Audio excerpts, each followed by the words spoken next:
Hello කොහොමද ඔයාලට? ඔයාලා හැමෝම හොඳින් නැති කියලා හිතනවා. මේ දවස්වල ලංකාව පුරාමින් අපිට ගොඩක් වැස්සනේ. ඒ වගේම ප්‍රාර්ථනා කරනවා මේ වැස්සෙන් කිසිම කෙනෙක්ට කරදරයක් වෙන්න එපා කියලා. වැස්සත් එක්ක තේ එකක් බොන්න මට හිතුණා රසම රස රොටි එකක් හදාගත්තොත් හොඳයි කියලා. මුලින්ම මම පොල් ටිකක් ගාගෙන ඒකට ලුණු කුඩු ටිකක් එකතු කරලා හීනියට කපාගත්තු කැරට් ටිකක්, ගෝවා ටිකක්, ලීක්ස් ටිකක්, බීලුණු ගෙඩියක් එකතු කරගෙන හොඳින් කවලම් කරගත්තා.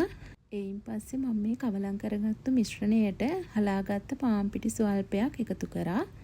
පාන් පිටි එකතු කරාට පස්සේ මේ මිශ්‍රණය හොඳින් කවලම් කරගන්න ඕන. මම මෙතනදී මේ මිශ්‍රණයට පොල් වතුර ටිකක් තමයි එකතු කරගත්තේ මිශ්‍රණය අනා ගන්න. මේ විදිහට හොඳට එළවලු වල පාන් පිටි ටික දවටගෙන ඊට පස්සේ පොල් වතුර ටික එකතු කළා. ඊට පස්සේ හදාගත්තු මිශ්‍රණය මම මේ විදිහට කුඩා කොටස් වලට වෙන් කරගත්තා. මේ රොටි එකේ ෆිලින් එක විදිහට මම තෝරගත්තේ තඹපු බිත්තර සහ අල මිශ්‍රණය. මුලින්ම තෙල් ටිකක් ලිපේ තියලා ඒ ටික රත් වෙනකොට හීනියට කපාගත් ඉඟුරු සුදු ලුණු, බීලුණු, රම්පේ කරපිංච තෙල් එකට එකතු කරනවා.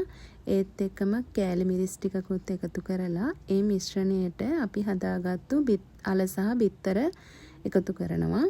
එකතු කරලා මේ විදිහට රොටි එක තුනී කරලා ඒකට ලේයර් එකක් විදිහට අපේ අර ෆිලින් එක එකතු කරගන්නවා. එකතු කරලා මේ පේන විදිහට ඔයාලට පුළුවන් රොටි එක නවා ගන්න.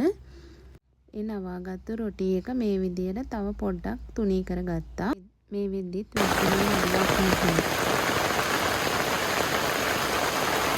මේ වැස්සත් එක්ක අපිට ලොකු සීතලකුත් දැනෙන්න පටන් අරන් තියෙනවනේ.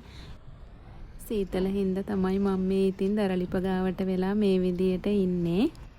ෆිලින් එක ඇඩ් කරලා හදාගත්තු රොටි එක මේ විදියට පෑන් එකේ තියාගන්න. මෙතනදී ඔයාලා මද ගින්දරේ තියාගන්නව නම් මේ තියෙන්නේ මං හදාගත්තු රොටි එක. මගේ channel එක හොඳයි කියලා හිතෙනවා නම් subscribe කරගෙන යන්න. ඔයාලට මේ වගේ රසම රස කෑම වීඩියෝ ඉස්සරහටත් අරගෙන ඉන්න බලාපොරොත්තු වෙනවා. ගිහින් එන්නම්. bye.